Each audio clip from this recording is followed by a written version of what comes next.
Di Paris, seorang pembunuh bayaran profesional yang hanya dikenal sebagai si pembunuh telah menghabiskan berjam-jam mengintip keluar jendela di sebuah kamar tua, menunggu targetnya muncul di hotel di seberang jalan.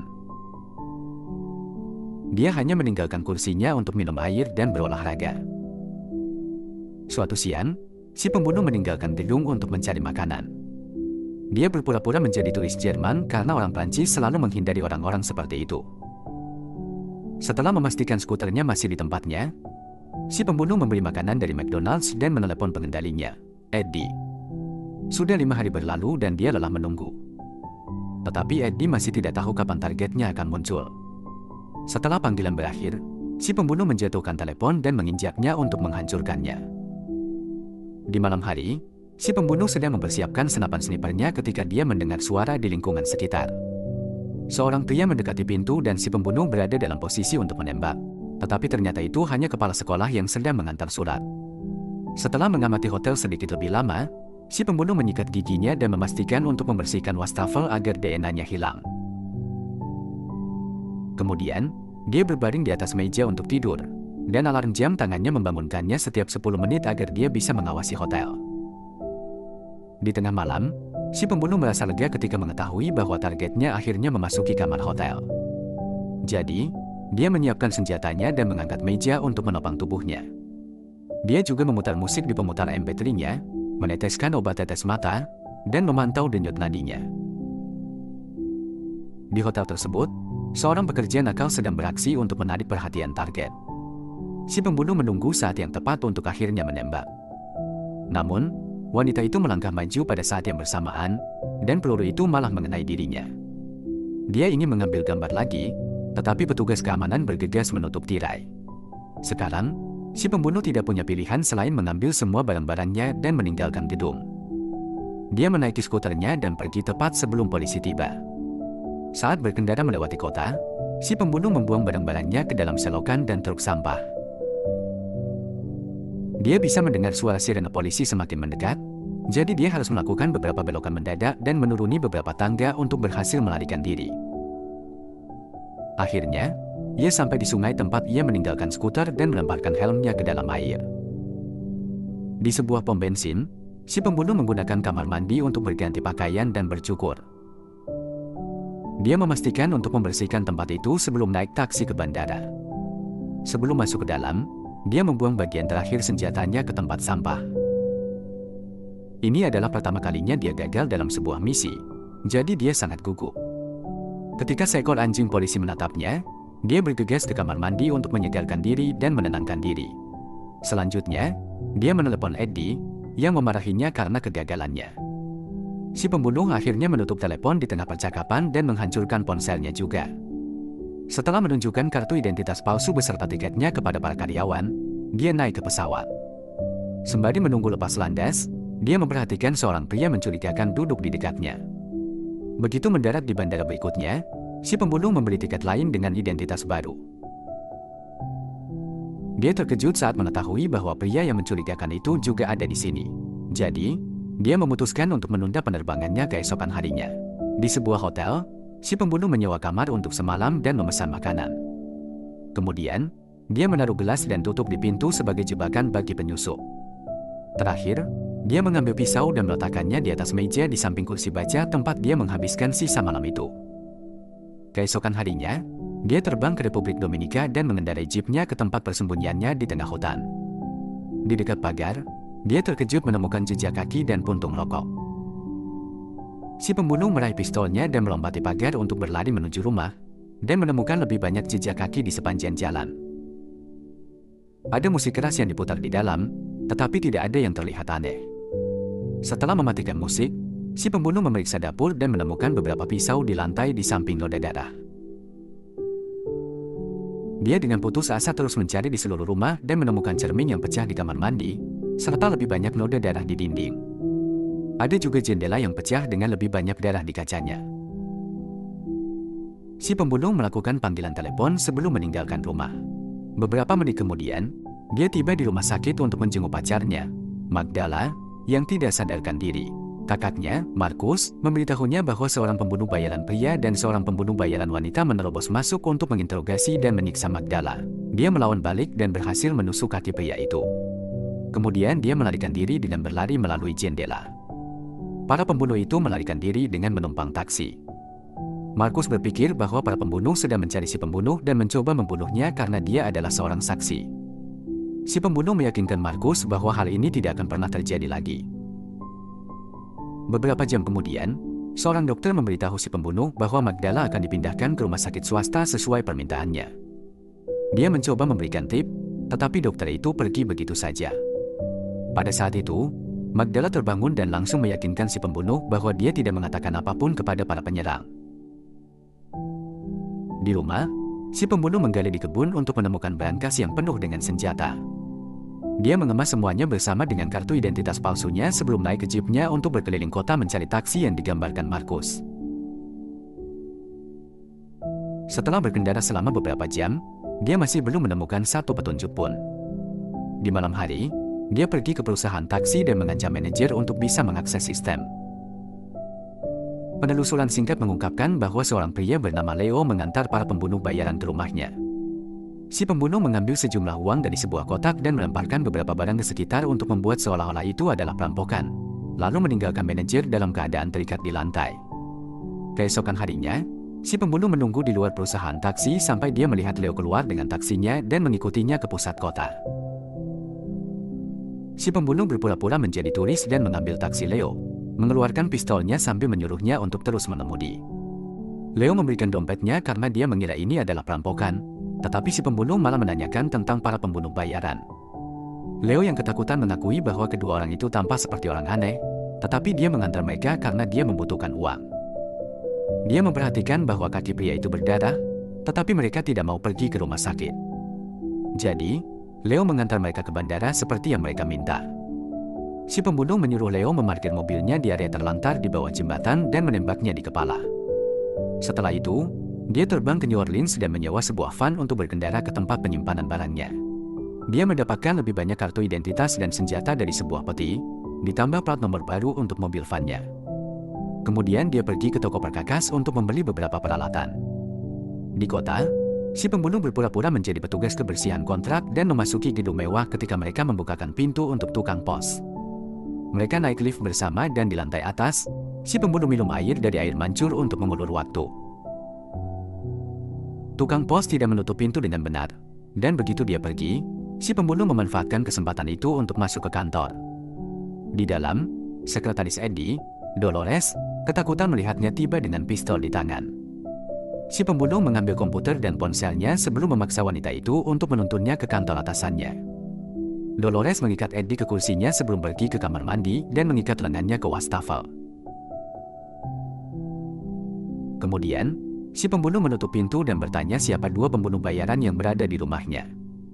Eddie menjelaskan bahwa dia harus membuat kesepakatan dengan klien yang sangat berpengaruh untuk mengganti misi yang gagal, tetapi dia tidak pernah menyangka si pembunuh akan pulang.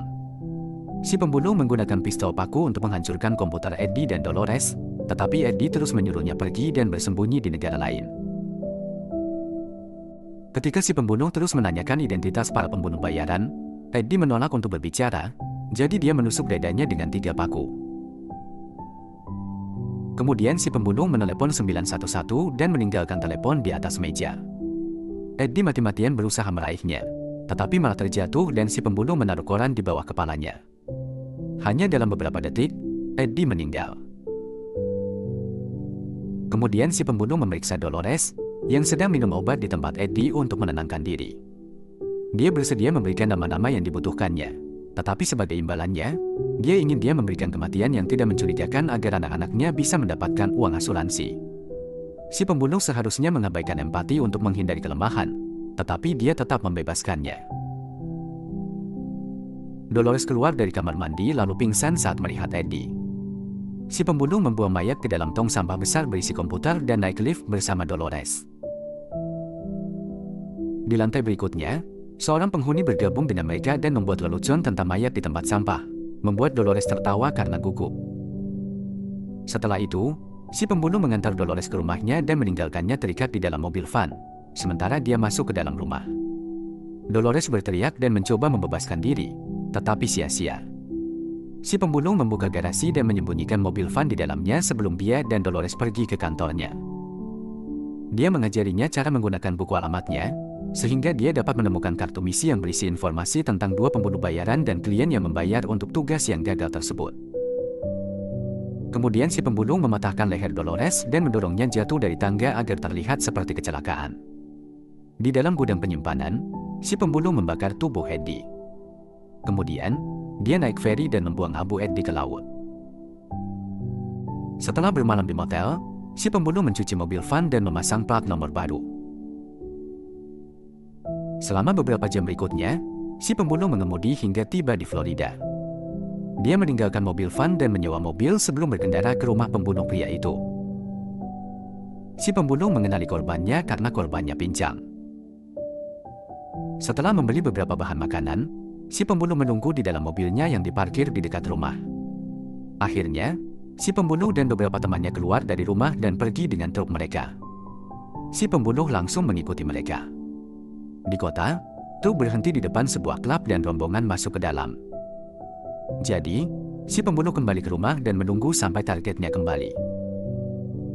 Begitu pria itu masuk ke dalam rumah, si pembunuh mendekati pagar dan seekor anjing gila menggonggonginya. Dia melemparkan makanan yang dicampur dengan obat penenang dan anjing itu memakannya tanpa ragu-ragu. Pada saat itu, pemiliknya memanggilnya. Setelah menunggu beberapa menit hingga obat penenang bereaksi, si pembunuh melewati gerbang dan menyelinap di sekitar rumah. Di dekatnya, anjing itu mendengkur di tempat tidurnya. Si pembunuh memasuki rumah dan mulai menggeledah setiap ruangan satu persatu. Tiba-tiba, dia dilumpuhkan oleh pria berbadan besar itu, yang juga berhasil melucuti senjatanya. Para pria saling berkelahi dan di tengah kekacauan, pistol itu akhirnya berada di bawah tempat tidur. Si berandal melemparkan si pembunuh melalui pintu lemari. Lalu dia menjatuhkannya ke lantai dan mulai memukulinya. Ketika si berandal menjauh untuk mengambil pistol, si pembunuh memanfaatkan kesempatan itu untuk berdiri dan si berandal segera mengejarnya lagi. Perkelahian berlanjut dan si pembunuh dilempar ke arah TV. Jadi dia membalas dengan memecahkan vas di kepala si brutal. Kemudian dia berlari ke ruangan sebelah dan mengambil berbagai hiasan untuk digunakan sebagai senjata, hanya agar si berandal melemparkannya ke lorong. Para pria terus saling bertukar pukulan dan si pembunuh melompat ke punggung si berandal untuk mulai mencekiknya. Si berandal mundur untuk membanting si pembunuh ke dinding, lalu jatuh lagi dan menghantamkannya ke lantai. Kemudian pria berbadan besar itu menerjangnya ke atas meja kaca dan mencoba memukulinya lagi. Namun, si pembunuh berhasil merebut tongkat pengaduk api dan menggunakannya sebagai senjata, memaksa si berandal untuk mundur. Si pembunuh mengikutinya dan memukulnya dengan tongkat besi sebelum melompat ke belakang sofa, yang kemudian didorong oleh si brutal untuk menjebaknya. Kini si pembunuh sudah cukup dekat untuk memukul kakinya dan menjatuhkannya lagi, tetapi si brutal melemparkannya ke atas meja lain. Ketika si berandal membuka laci untuk mengambil pistol, si pembunuh memukulnya lagi dengan tongkat besi dan membuatnya jatuh ke kaki meja, yang kemudian menusuk punggungnya. Si berandal menembakkan beberapa peluru, tetapi si pembunuh berlari bersembunyi di dapur dan mengambil parutan. Setelah menyingkirkan potongan kayu dari punggungnya, pria kasar itu mendekati dapur. Si pembunuh melempar parutan untuk membuat korban menembak ke arah yang salah, lalu lari keluar ruangan. Sebelum menutup pintu, pria kasar itu melihat wajahnya dan mengenalinya. Darah berceceran di lantai. Pria kasar itu menerobos pintu dan mencoba masuk ke kamar tidur. Namun, si pembunuh akhirnya menemukan senjatanya dan menembaknya terlebih dahulu. Suara itu membangunkan anjing yang kemudian berlari masuk ke dalam rumah saat si pembunuh menembak anak-anaknya di kepala untuk akhirnya membunuhnya. Si pembunuh mulai berlari sementara anjing itu mengendus pemiliknya. Menyadari bahwa dia telah meninggal, dia mengejar si pembunuh, bahkan melompat melalui jendela untuk mengikutinya keluar. Si pembunuh melompati pagar dan menutupnya tepat sebelum anjing itu bisa menjangkaunya. Kemudian dia melemparkan bom molotov melalui jendela untuk membakar rumah tersebut. Di bandara, si pembunuh mandi sebelum naik pesawat ke New York.